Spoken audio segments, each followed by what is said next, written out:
Harley-Davidson dealerships are in full-blown panic mode, practically throwing keys at anyone who will take these bikes away. We're talking about machines once worshipped as the crown jewels, but now being pushed out the door at prices so low, you'll swear you're hallucinating. Here are bikes that Harley-Davidson is begging you to buy. Starting our countdown at number 5 is the Harley-Davidson Sportster S at $15,999. This machine boasts a 1,252 cc Revolution Max, 1,250 TV twin engine, producing 121 horsepower and 94 foot-pounds of torque, complete with variable valve timing that sounds impressive until you realize it doesn't fix the fundamental problems. At 502 pounds wet weight, it's light for a Harley but heavy for what it actually delivers, and that fully adjustable suspension can be tuned to disappoint you in multiple ways. The modern electronics package includes multiple riding modes, but no amount of technology can mask the soul-crushing reality of what this bike represents. The Sportster S is Harley's desperate attempt to compete with modern sport bikes, but what they've created is a machine that satisfies absolutely nobody. It's too sporty for traditional Harley riders who want that classic rumble and laid-back riding position, but it's not sporty enough for riders who actually want performance. The Revolution Max engine, while powerful on paper, lacks the character and soul that people expect from a Harley-Davidson. This bike represents the ultimate identity crisis. It doesn't know what it wants to be, and neither do potential buyers. It's like they took everything that made Sportster special over decades of production and replaced it with generic performance metrics that you can get from any Japanese manufacturer for thousands less. The riding position is aggressive enough to make touring uncomfortable, but not aggressive enough to make you feel like you're on a real sport bike. The worst part? The bike's electronic systems are so complex that simple maintenance becomes a nightmare. Want to change the oil? Better hope your local dealer has the right diagnostic equipment.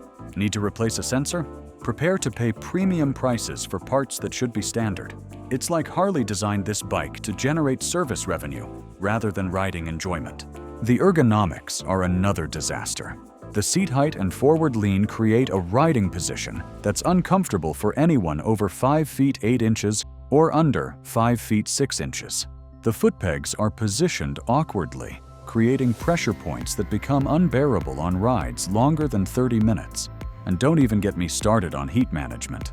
This bike will cook your legs in traffic like you're sitting next to a campfire. Dealers are so desperate to move these worthless machines that they're offering financing deals that would make a used car salesman blush.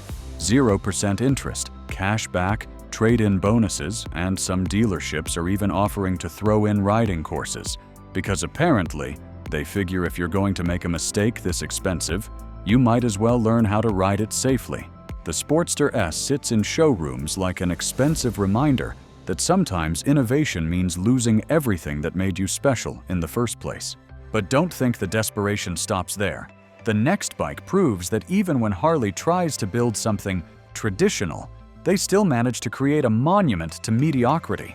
Rolling into number 4, we have the Harley-Davidson Street Bob 114, also priced at $15,999. And dealers are so desperate, they're practically negotiating it down to $13,000 before you even ask. This machine features a 114 cubic inch Milwaukee 8 V twin engine that finally produces some actual power with 119 foot-pounds of torque, paired with a 6-speed cruise drive transmission that's smoother than Harley's sales pitch. But here's the kicker. It weighs in at 666 pounds wet, because apparently, this bike is literally cursed. Those mini ape handlebars make you look like you're perpetually reaching for something just out of grasp, while the blacked-out styling tries desperately to look tough, but ends up looking like a midlife crisis on 2 wheels. The Street Bob 114 is Harley's attempt at creating a bobber-style motorcycle, but what they've actually created is a confused machine that can't decide if it wants to be a cruiser, a touring bike, or just give up entirely. It's got the power to be exciting, but the personality of a corporate team-building exercise. The suspension setup is basic at best, with limited adjustability that leaves riders wanting more, especially when they realize what they're paying for this level of mediocrity. This bike sits in that awkward middle ground, where it's too expensive for budget-conscious buyers, but not premium enough for riders who want the full Harley experience. It's like ordering a steak at a restaurant and getting a well-done hamburger patty. Technically meat, but not what you were hoping for. The build quality feels rushed, as if Harley was more concerned with getting units out the door than creating something riders would actually want to own.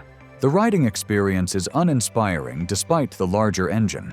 Sure, it has more torque than the smaller displacement models, but it lacks the character that made classic Harleys special. The handling is adequate for straight-line cruising, but don't expect to carve any corners with confidence. The braking system feels adequate until you need to actually stop this 666-pound beast in an emergency situation.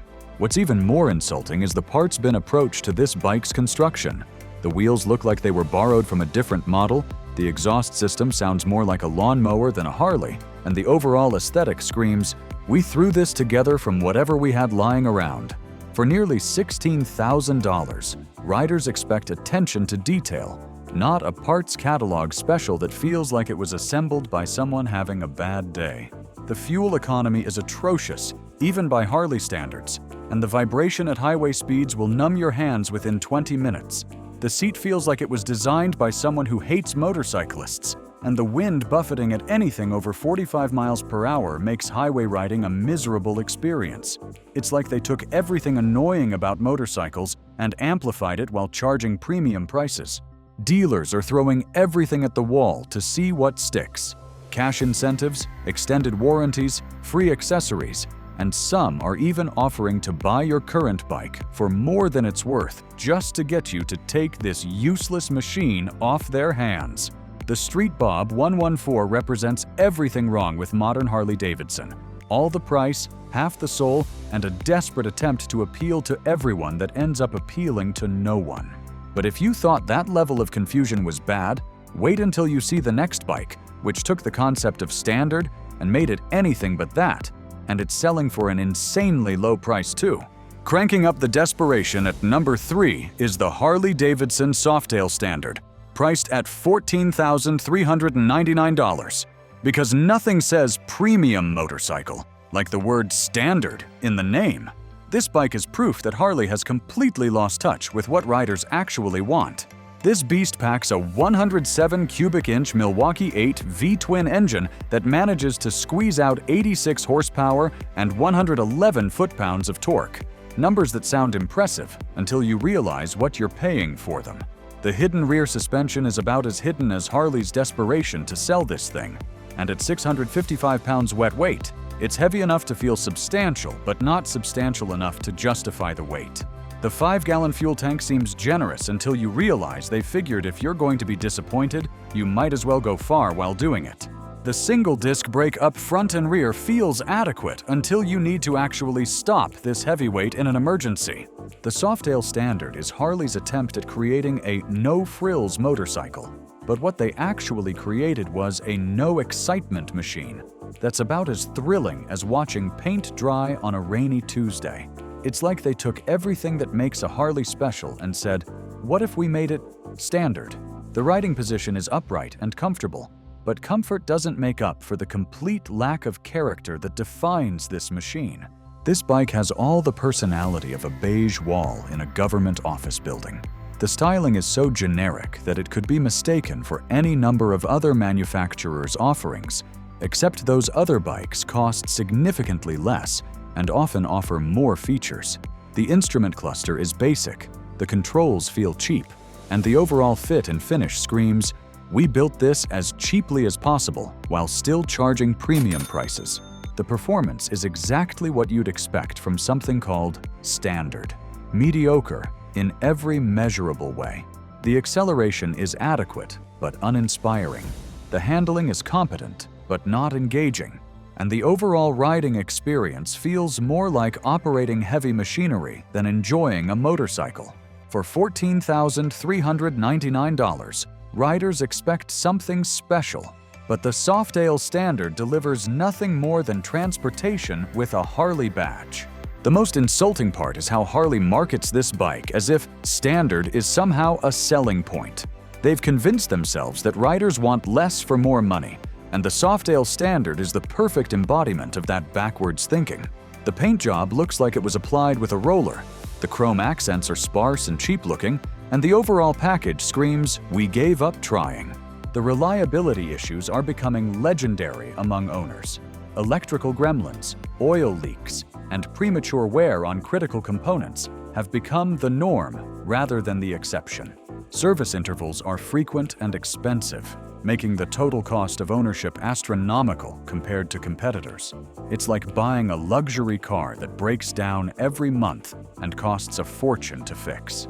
Dealers are so desperate to move these worthless standard machines that they're offering trade-in bonuses that exceed the actual value of most trade-ins. Some dealerships are even offering to throw in a free service package because, apparently, the only thing worse than buying a Softail standard is having to pay to maintain it, too. The desperation is so palpable that some dealers are practically giving away accessories just to make the sale happen. But hold on to your helmets, because the next bike proves that even when Harley tries to create something special, they still manage to manufacture disappointment. Revving up the disappointment at number 2, we have the Harley-Davidson Nightster Special at $12,499. Because apparently, regular desperation wasn't enough, so they created special desperation. This bike is the perfect example of Harley's strategy of taking something that doesn't work and making it more expensive.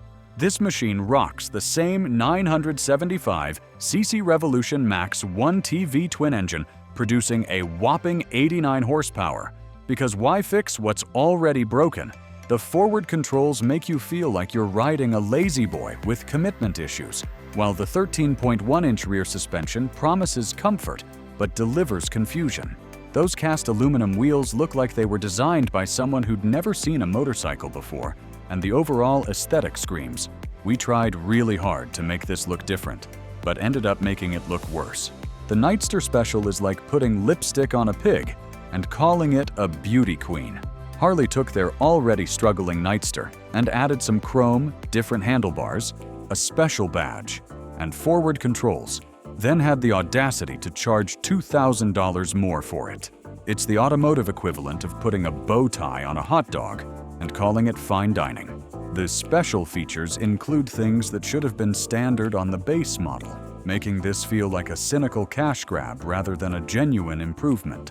The riding experience is marginally different from the base Nightster, which is to say it's still underwhelming, but now costs more.